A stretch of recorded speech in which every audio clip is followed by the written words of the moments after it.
सहनाववतु सहनो भुनक्तु सह वीर्यं करवावहै तेजस्विनावधीतमस्तु मा विद्विषावहै। ॐ शान्ति शान्ति शान्तिः। हरिः ॐ श्रीगुरुभ्यो नमः। हरिः ॐ गजाननं भूतगणातिसेवितं कपित्थजम्बोफलसारभक्षितम् उमासुदं शोकविनाशकारणम् नमामि विघ्नेश्वरपादपङ्कजम्।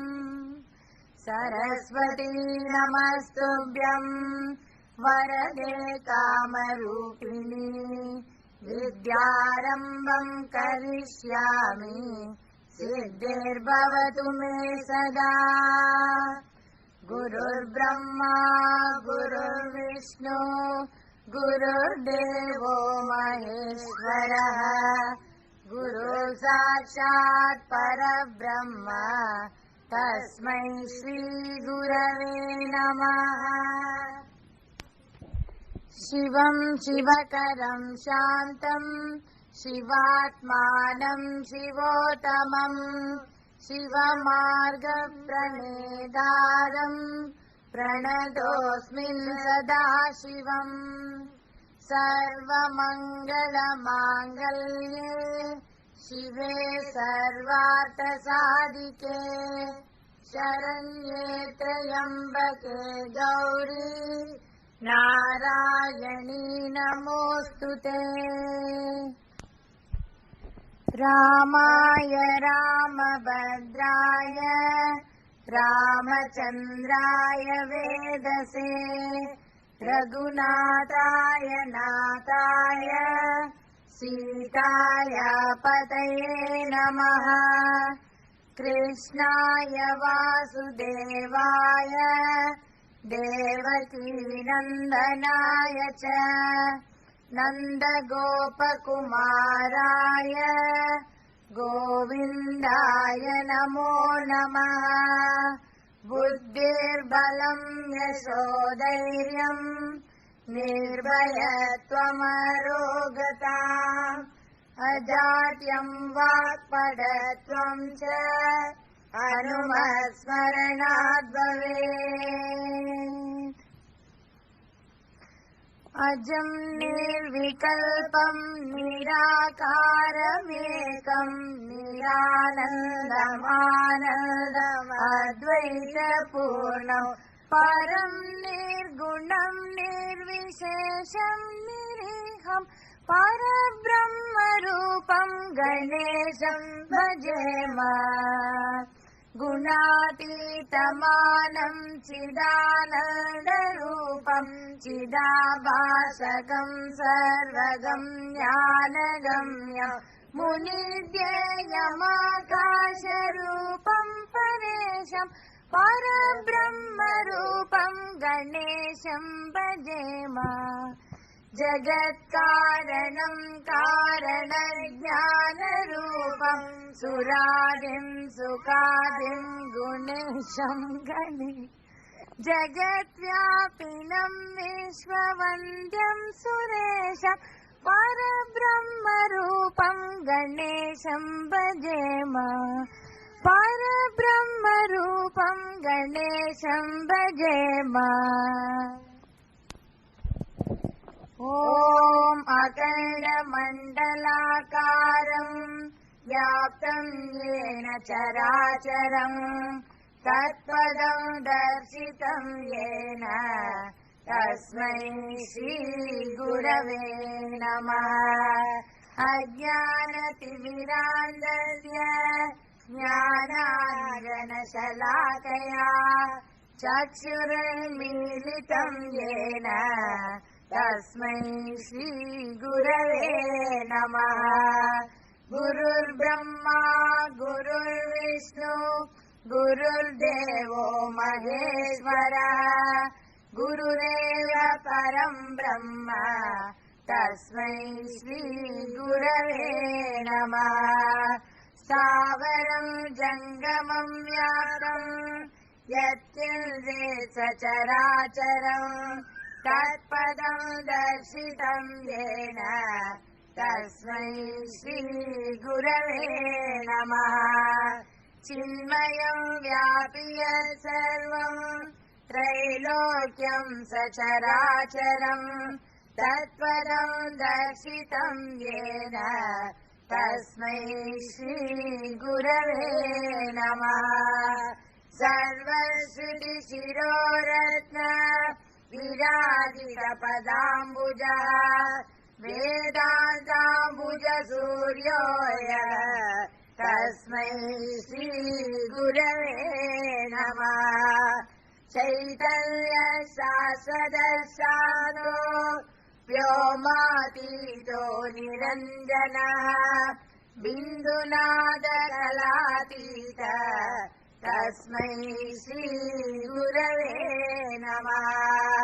ज्ञानशक्ति समारूढ तत्त्वमाला विभूषितः मुक्तिप्रदाता च तस्मै श्रीगुरवे नमः। अनेकजन्म सम्प्राप्त कर्मबलविदायिने आत्मज्ञानप्रदानेन तस्मै श्रीगुरवे नमः। शोषणं भवसिन्धोश्च ज्ञापनं सारसम्पदा गुरोः पादोदकं सम्यक् तस्मै श्रीगुरवे नमः। न गुरोरधिकं तत्त्वं न गुरोरधिकं तपः तत्त्वज्ञानात् परं नास्ति तस्मै श्रीगुरवे नमः। मन्नाथ श्रीजगन्नाथ मद्गुरु श्रीजगद्गुरु मदात्मा सर्वभूतात्मा तस्मै श्रीगुरवे नमः। गुरुरादिरनादिश्च गुरोः परमदैवतम् गुरोः परतरं नास्ति तस्मै श्रीगुरवे नमः। त्वमेव माता च पिता त्वमेव त्वमेव बन्धुश्च सखा त्वमेव त्वमेव विद्या द्रविणं त्वमेव त्वमेव सर्वं मम देव देव त्वमेव सर्वं गुरुदेव देव। ब्रह्ममुरारिसुराचितलिङ्गम् निर्मलभाषितशोभितलिङ्गम् जन्मजदुःखविनाशकलिङ्गम् तत्प्रणमामि सदा शिवलिङ्गम्।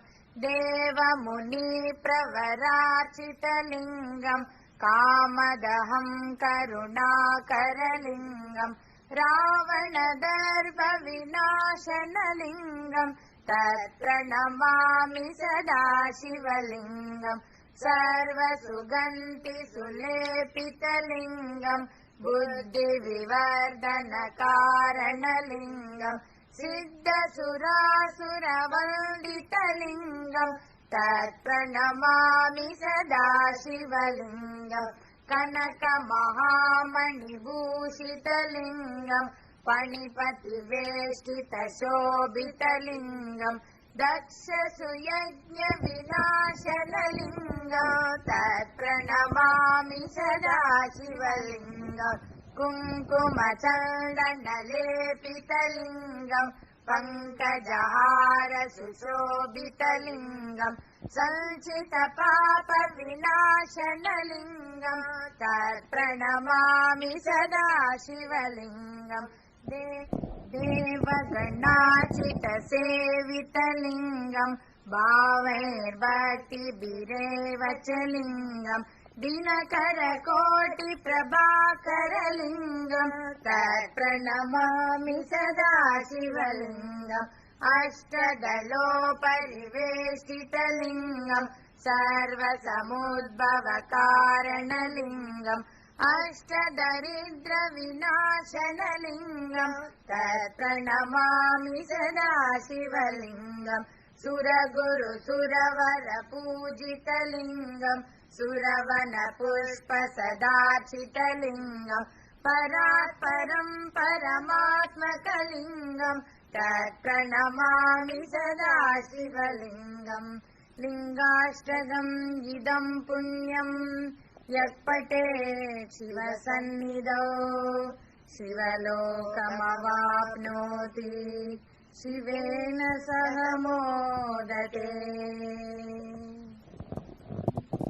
गणेश पंचरत्न मुदाकरात् मोदकं सदा विमुक्तिसाधकं कलाधरावतंसकं विलासि लोकरक्षकम् अनायकैकनायकं विनाशिते वदैककं नताशुभाशुनाशकं नमामि तं विनायकम् नमामि तं विनायकम् न तेतरातिभीकरं नवोदितार्कभास्वरं नमस्सुरारिनिर्जर न तातिकापदुत्तरं सुरेश्वरं निधीश्वरं गजेश्वरं गणेश्वरं महेश्वरं तमाश्रये परात्परं निरन्तरम् परात्परं निरन्तरम् समस्तलोकशङ्करं निरस्तदैत्यकुञ्जरं हरेतरोदरं वरं वरे भवन्तमक्षरं कृपाकरं क्षमाकरं मुदाकरं यशस्करं मनस्करं नमस्कृतां नमस्करोमि भास्वरम् नमस्करोमि भास्वरम् अकिञ्चनातिमार्जनं चिरन्तनोक्तिभाजनं पुरारि पूर्वनर्दनं सुरारि गर्वशर्मणो प्रपञ्चनाशभीषणं धनञ्जयातिभूषणं कपोलदानवारणं भजे पुराणवारणम् भजे पुराणवारणम् नितान्तकान्ति दण्डकान्ति मन्दकान्तकात्मज अचिन्त्यरूपमल्दहि मन्तराय कृन्तनं हृदन्तरे निरन्तरं वसन्तमेव योगिनाथमेकदन्तमेव तं विचिन्तयामि सन्ततम् महागणेश पञ्चरत्नमादरेण योन्महं प्रजल्पति प्रभातके हृदीश्वरं गणेश्वरम् अरोगदामदोषता सुशाहितीं सुपुत्रता समायुधायुरष्टभूतिमप्युपैति शोषिता।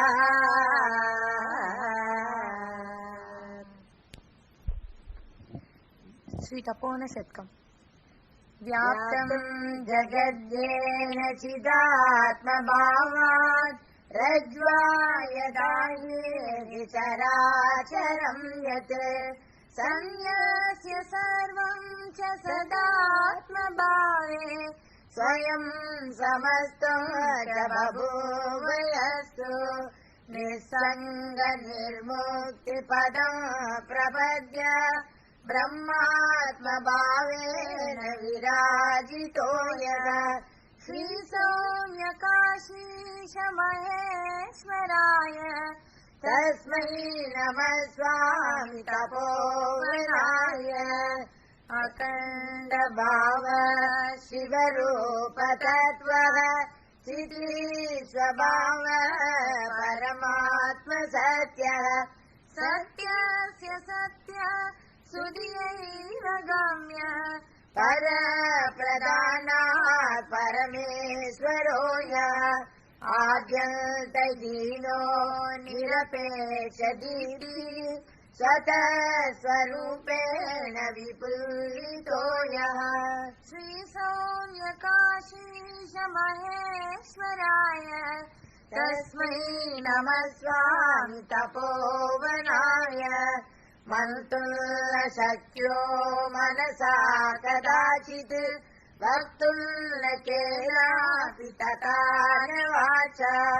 बोधुं च बुद्ध्यादि तथा न शक्यो बुद्ध्यादिसाक्षी खलु केवलो यः सर्वेन्द्रियातीतपदस्थितोऽपि सर्वेन्द्रियप्रेरिता परो यः श्रीसौम्यकाशीश महेश्वराय तस्मै नमः स्वामी तपोवनाय शुद्धादिशुद्धं च सदा प्रबुद्धो विश्वेश्वरो विश्वपरप्रसन्नः व्यापी परब्रह्मणि मोदमानो वेदान्तसार सुधियां शरण्यः एको वशी सर्वभूतादिवासः सर्वाधिपः सर्वजीवात्मको यः श्रीसौम्यकाशीश महेश्वराय तस्मै नमः स्वामी तपोवनाय अशब्दमस्पर्शमरूपवच्च तदारसं नित्यमगन्तवच्च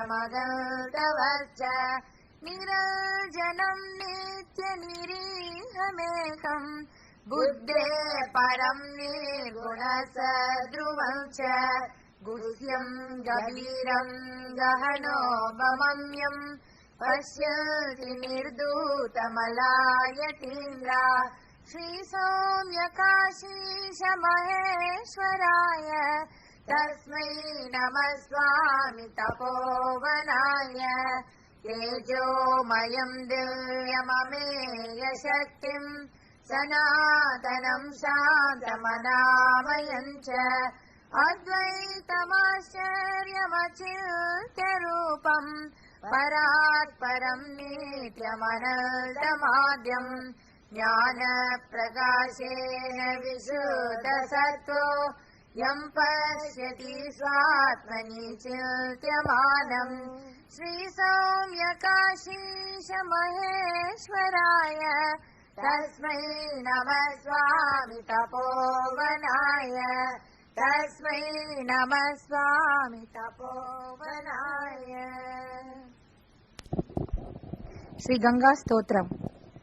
देवी सुरेश्वरी भगवती गंगे त्रिभुवनधारिणि तरल तरंगे शंकर मौलि विहारिणि विमले मम मतिरासां तव पद कमले भागीरथि सुगदायिनि माता तव जल महिमा नियमे ज्ञाता नाहं जाने तव महिमानम् पाहि कृपामयि माम ज्ञानम् हरिपद पाद्य तरङ्गिणि गङ्गे किमविदुमोक्ता धवल तरङ्गे दूरीकुरु मम दुष्कृति भारम् गुरु कृपया भव सागर भारम् तव जलममलम् येन निपीतम् परमपदम् खलु तेन गृहीतम् मातर्गङ्गे त्वय्यो भक्त किल तम् द्रष्टुम् नयमशक्त पतितो दारिणि जानवि गङ्गे खण्डित गिरिवर मण्डित भङ्गे भीष्म जननि हे मुनिवर कन्ये पतित निवारिणि त्रिभुवन धन्ये कल्पलतामित्रफलतां लोके प्रणमति यस्व न पतति शोके पारावारविहारिणि गङ्गे विमुखयुवति कृततरलापाङ्गे तव शेन्मातः श्रोतस्नातः पुनरपि जठरे शोऽपि न जातः नरगनिवारिणि जानवि गङ्गे कलुषविनाशिनि महिमोतुङ्गे पुनरसदङ्गे पुण्यतरङ्गे जय जय जानवि करुणापाङ्गे इन्द्रमुकुटमणिराजित शरणे सुगते सुबते भृत्य शरण्ये रोगं शोगं तापं पापं हर मे भगवति कुमति कलापं त्रिभुवनसारे वसुधाहारे त्वमसि कदेर्मम खलु संसारे अलकानन्दे परमानन्दे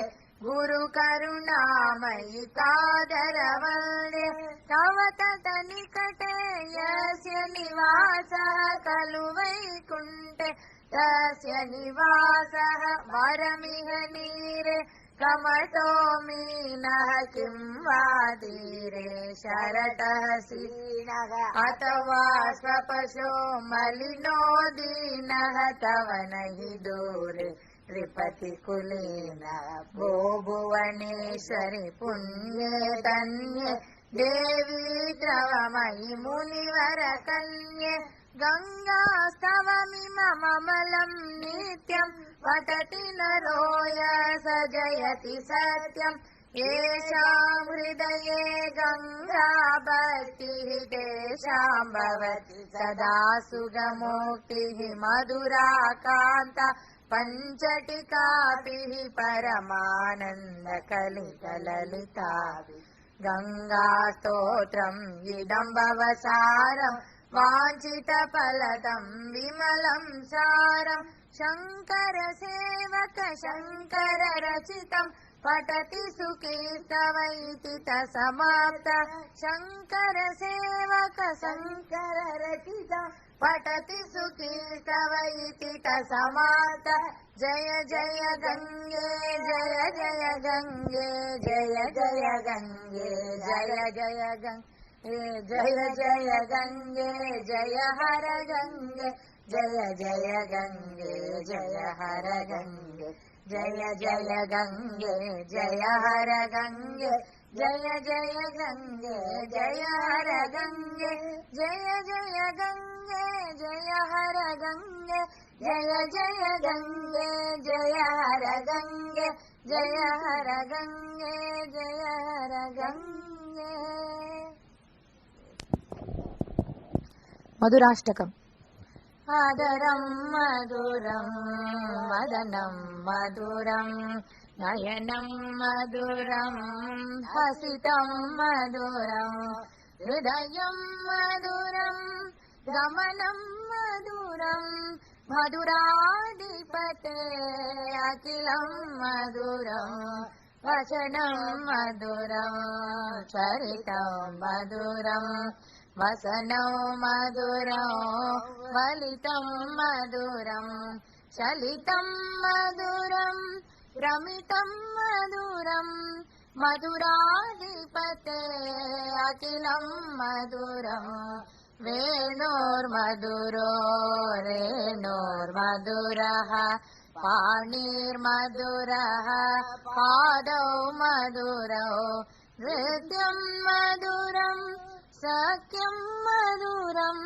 मधुराधिपते अखिलं मधुरं गीतं मधुरं पीतं मधुरं भुक्तं मधुरं सुप्तं मधुरं रूपं मधुरं तिलकं मधुरं मधुराधिपते अखिलं मधुरं करणं मधुरं तरणं मधुरं हरणं मधुरं स्मरणं मधुरं वमितं मधुरं समितं मधुरं मधुराधिपते अखिलं मधुरं कुञ्जा मधुरा माला मधुरा यमुना मधुरा वीशी मधुरा सलिलं मधुरं कमलं मधुरं मधुराधिपते अखिलं मधुरं गोपी मधुरा लीला मधुरा युक्तं मधुरं भूक्तं मधुरं दृष्टं मधुरं श्रेष्ठं मधुरं मधुराधिपते अखिलं मधुरं गोपा मधुरा गावो मधुरा यष्टिर्मधुरा सृष्टिर्मधुरा ललितं मधुरं फलितं मधुरं मधुराधिपते अखिलं मधुरं मधुराधिपते अखिलं मधुरम् गुरुपादुका स्तोत्रम् अनंत संसार समुद्रतार नौकायिदाभ्यां गुरुभक्तिदाभ्यां वैराग्य साम्राज्यद पूजनाभ्यां नमो नमः श्री गुरुपादुकाभ्यां कवित्ववाराशि निसागराभ्यां दौर्भाग्यदां बुधमालिकाभ्यां दूरीकृदानं रविभक्तदिभ्यां नमो नमः श्री गुरुपादुकाभ्यां नताययो श्रीपतितां समीयुः कदाचिदभ्यासु दरिद्रवर्याः मूका च वाचस्पतितां हिदाभ्यां नमो नमः श्री गुरुपादुकाभ्यां नालीकनीकाशपदाकृदाभ्यां नानाविमोहादिनिवारिकाभ्यां नमज्जनाभीष्टदधिप्रदाभ्यां नमो नमः श्री गुरुपादुकाभ्यां नृपालिमौलि व्रजरत्नकान्ति शरीद्विराज दशकन्यकाभ्यां नृपत्वदाभ्यां नतलोकपङ्क्ते नमो नमः श्री गुरुपादुकाभ्यां पापान्धकारार्कपरम्पराभ्यां तापत्रयागीन्द्रगजेश्वराभ्यां जाक्षादिसंशोषणवाडवाभ्यां नमो नमः श्री गुरुपादुकाभ्यां समाधिसर्गप्रदवैभवाभ्यां समाधिदानव्रतदीक्षिताभ्यां प्रमादवाङ्घ्रिस्थिरभक्तिदाभ्यां नमो नमः श्री गुरुपादुकाभ्यां स्वार्थावराणामखिलेष्टदाभ्यां स्वाहा सहायाक्षदुरङ्गराभ्यां स्वान्ता च भावप्रदपूजनाभ्यां नमो नमः श्री गुरुपादुकाभ्यां कामादि सर्वव्रजगारुडाभ्यां विवेकवैराग्यनिधिप्रदाभ्यां बोधप्रदाभ्यां धृतमोक्षदाभ्यां नमो नमः श्री गुरुपादुकाभ्यां नमो नमः श्री गुरुपादुकाभ्यां महालक्ष्मी अष्टकम् नमस्तेस्तु महामाये श्रीपीठे सुरपूजिते शङ्खचक्रगदाहस्ते महालक्ष्मी नमोऽस्तुते नमस्ते गरुडारूढे गोलासुरभयङ्करी सर्वपापहरे देवी महालक्ष्मी नमोऽस्तुते सर्वज्ञे सर्ववरदे सर्वदुष्टभयङ्करी सर्वदुःखहरे देवी महालक्ष्मी नमोऽस्तुते सिद्धि बुद्धि प्रदे देवी भुक्तिमुक्ति प्रदायिनी मंत्रभूते सदा देवी महालक्ष्मी नमोस्तुते आद्यन्तरहिते देवी आदिशक्ति महेश्वरी योगज्ञे योगसम्भूते महालक्ष्मी नमोस्तुते स्थूल सूक्ष्म महारौद्रे महाशक्ति महोदरे महापापहरे देवी महालक्ष्मी नमोस्तुते पद्मासनस्थिते देवी परब्रह्मस्वरूपिणी परमेशी जगन्माता महालक्ष्मी नमोस्तुते श्वेताम्बरधरे देवी नानालङ्कारभूषिते जगस्थिते जगन्माता महालक्ष्मी नमोस्तुते महालक्ष्मी अष्टकं स्तोत्रं यः पठेत् भक्तिमान् नरः सर्वसिद्धिमवाप्नोति राज्यं प्राप्नोति सर्वदा एककाले पठे नित्यं महापापविनाशनम् त्रिकालं यः पठे नित्यं धनधान्यसमन्वितः त्रिकालं यः पठे नित्यं महाशत्रुविनाशनम् महालक्ष्मीर्भवे नित्यं प्रसन्ना वरदा शुभा या देवी सर्वभूतेषु लक्ष्मीरूपेण संस्थिता नमस्तस्यै नमस्तस्यै नमस्तस्यै नमो नमः। श्रीकृष्णाष्टकम्। वसुदेवसुतं देवं कंसचाणूरमर्दनो देवकी परमानन्दो कृष्णो वन्दे जगद्गुरु अदसि पुष्पसङ्काशम् आरनूपुरशोभितम् रत्नकङ्कणकेयूरो कृष्णो वन्दे जगद्गुरुम् कुटिलालकसंयुक्तम् पूर्णचन्द्रनिबाननो विलसकुण्डलधरम् देवो कृष्णो वन्दे जगद्गुरुम् मन्दारगन्धसंयुक्तम् चारुहासं चतुर्भुजम् भर्गिपिञ्जावचूडाङ्गो कृष्णं वन्दे जगद्गुरो उत्फुल्लपद्मपत्राशम् नीलजीमूतसन्निभम्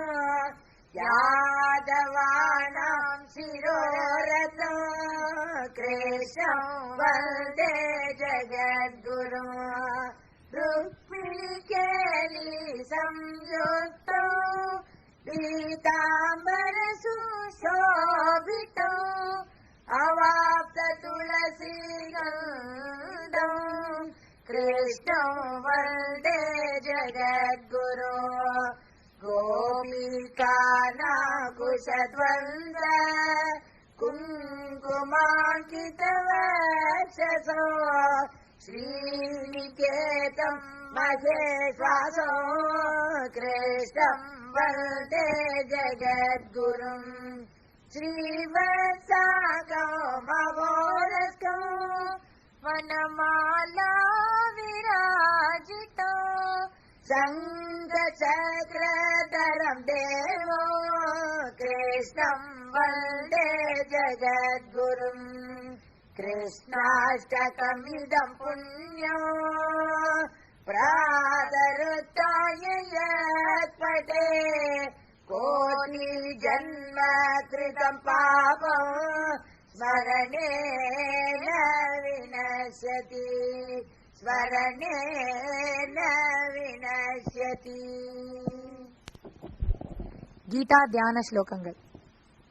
ॐ पार्थाय प्रतिबोधितां भगवता नारायणेन स्वयं व्यासेन ग्रथिताम् पुराणमुनिना मध्ये महाभारतम् अद्वैतामृतवर्षिणीम् भगवतीम् अष्टादशाध्यायिनीम् अम्ब द्वामनुसन्ततामि भगवद्गीते भवद्वेषिणी। नमोऽस्तु ते व्यास विशालबुद्धे पुल्लारविन्दायतपत्रनेत्र येन त्वया भारततैलपूर्णः प्रज्वालितो ज्ञानमय प्रदीपः प्रपल्लपारिजाताय स्तोत्रवेत्रैकपाणये ज्ञानमुद्राय कृष्णाय गीतामृतदुहे नमः। सर्वोपनिषदो गावो दोग्धा गोपालनन्दनः पार्थो वत्ससुधीर्भोक्ता दुग्धम् गीतामृतम् महत्। वसुदेवसुदम् देवम् कंसचाणूरमर्दनम् देवकी परमानन्दम् कृष्णम् वन्दे जगद्गुरुम्।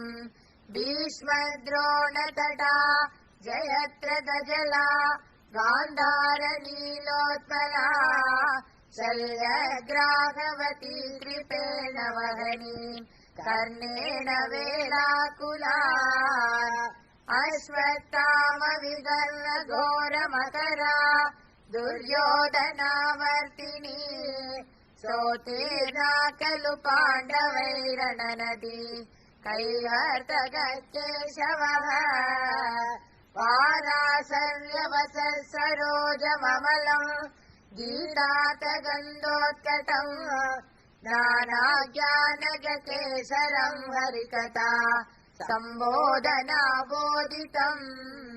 लोके सज्जन षट्पदैरहरः पेपीयमानम् मुदा भूयाद्भारत पङ्कजम् कलिमल प्रज्वंसिनः श्रेयसे।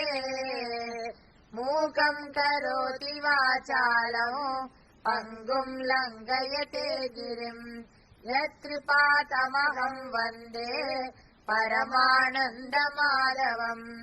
यम् ब्रह्मा वरुणेन्द्ररुद्रमरुतः स्तुन्वन्ति दिव्यैस्तवैः वेदैः साङ्गपदक्रमोपनिषदैः गायन्ति यम् सामगाः। ध्यानावस्थिततद्गतेन मनसा पश्यन्ति यम् योगिना यस्यान्तम् न विदुर्सुरासुरगणाः। देवाय तस्मै नमः देवाय तस्मै नमः। శ్రీ దక్షిణామూర్తి స్తోత్రం. मौनव्याख्या प्रकटित परब्रह्मतत्त्वम् युवानम् वर्षिष्टान्तेव सदृशिगणैः आवृतम् ब्रह्मनिष्ठैः।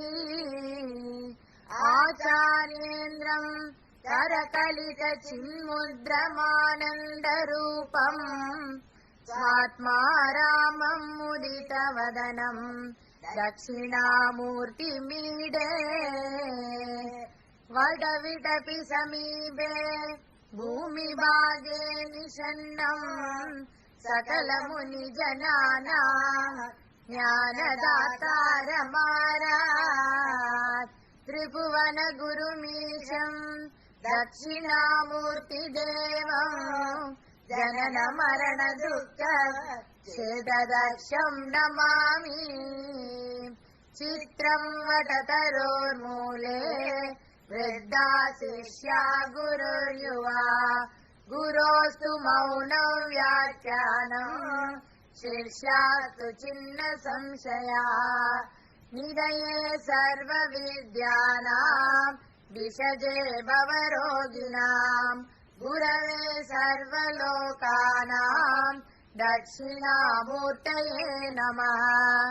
ॐ नमः प्रणवाताय शुद्धज्ञानैकमूर्तये निर्मलाय प्रशान्ताय दक्षिणामूर्तये नमः। ॐ विश्वं दर्पणदृश्यमाननगरी तुल्यं निजान्तर्गतम् पश्यन्नात्मनि मायया बहिर्वोद्भूतं यदा निद्रया यत्साक्षात् कुरुते प्रबोधसमये स्वात्मानमेवाद्वयम् तस्मै श्रीगुरुमूर्तये नमः इदम् श्रीदक्षिणामूर्तये। बीजस्यान्तरिवाङ्गुरो जगदिदम् प्राग्निर्विकल्पम् पुनः मायाकल्पितदेशकालकलना वैचित्र्यचित्रीकृतम् मायावीव विजृम्भयत्यपि महा योगी वयस्वेच्छया तस्मै श्रीगुरुमूर्तये नमः इदम् श्रीदक्षिणामूर्तये। यस्यैव स्फुरणम् सदात्मकमसत्कल्पार्थकम् भासते साक्षात् तत्त्वमसीति वेदवचसा यो बोधयत्याश्रितान् यत्साक्षात्करणाद् भवेन पुनरावृद्धिर्भवाम्भोनिधौ तस्मै श्रीगुरुमूर्तये नमः इदम् श्रीदक्षिणामूर्तये। नानाचित्रगदोदरस्थितमः दीपप्रभाभास्वरो ज्ञानं यस्य दुःचक्षुरादिकरण द्वारा बहिस्पन्दते जानामीति तमेव भान्तमनुभात्यतस्तमस्तं जगते तस्मै श्रीगुरुमूर्तये नमः इदम् श्रीदक्षिणामूर्तये। देहं प्राणमपीन्द्रियाण्यपि चलाम् बुद्धिं च शून्यं विदुः स्त्रीबालान्तजडोपमा स्वमयि भ्रान्ता वृषंवादिनः मायाशक्तिविलासकल्पितमः व्यामोहसंहारिणे तस्मै श्रीगुरुमूर्तये नमः इदम् श्रीदक्षिणामूर्तये। राहुग्रस्तदिवाकरेन्द्रसदृशो मायासमाच्छादनात् सन्मात्रकरणोपसंहरणतो यो भूसुषुप्तः पुमान् प्रागस्वात्मविति प्रबोधसमये यप्रज्ञविज्ञायते तस्मै श्रीगुरुमूर्तये नमः इदम् श्रीदक्षिणामूर्तये। बाल्यादिशबिजाग्रदादिषु तथा सर्वास्वस्थास्वपि जावृतास्वनुवर्तमानमहमित्यन्तः सदा स्वात्मानं प्रकटीकरोति भजताम् यो मुद्रया भद्रया तस्मै श्रीगुरुमूर्तये नमः इदम् श्रीदक्षिणामूर्तये। विश्वं पश्यति कारकारणतया स्वस्वामि सम्बन्धतः शिष्याचार्यतया तथैव पितृपुत्रात्यात्मना भेदतः स्वप्ने जाग्रति वा एष पुरुषो माया परिभ्रामितः तस्मै श्रीगुरुमूर्तये नमः इदम् श्रीदक्षिणामूर्तये। भूरम्बासनलो निलो परमः नातो हिमांशुः पुमान् इत्यापादिचराचरात्मकमिदम् यस्यैव मूर्त्यष्टकम् नान्यत् किञ्चन विद्यते विमृशताम् यस्मात् परस्मात् विभोः तस्मै श्रीगुरुमूर्तये नमैदम् श्रीदक्षिणामूर्तये सर्वात्मत्वमहिस्फुटीकृतमिदम् यस्मादमुष्मिंस्तवे तेनास्य श्रवणात् ध्यानात् च सङ्गीतनात् सर्वात्मत्वमहाविभूतिसहितम् स्यादीश्वरस्वम् स्वतः सिद्धेतत् पुनरष्टदा परिणतम् चैश्वर्यमव्याहतम्।